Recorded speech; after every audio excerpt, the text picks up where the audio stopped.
time check, 8:40 ng gabi.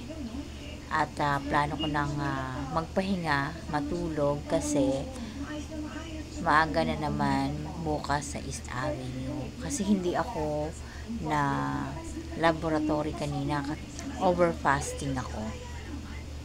Hindi nahabol yung aking fasting kanina.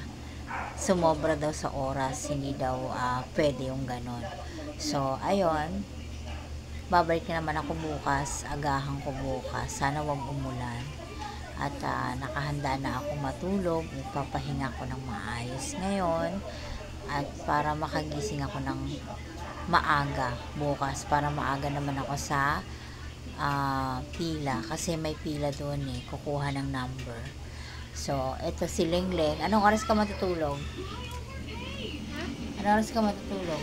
Anong oras siya matutulog? Matulog ka na, umakit ka na. So, ako dito lang ako natutulog, oh. Yan, sa sofa lang ako natutulog. Pahinga na ako. Paakitin ko na rin to maya-maya. Ako aakyat, pupunta lang ako sa dito ako matutulog. Hi, Mami. Punta ka dito bukas Tapos, isang tulog ko lang natulog dito. Ilang araw ako nag-intay sa si ate. Dapat mga 3 weeks ka na magstay dito. Hindi nga pwede kasi may lagnat si Dali. May lagnat si Dali nga, ay may sinat-sinat ba? Ayun.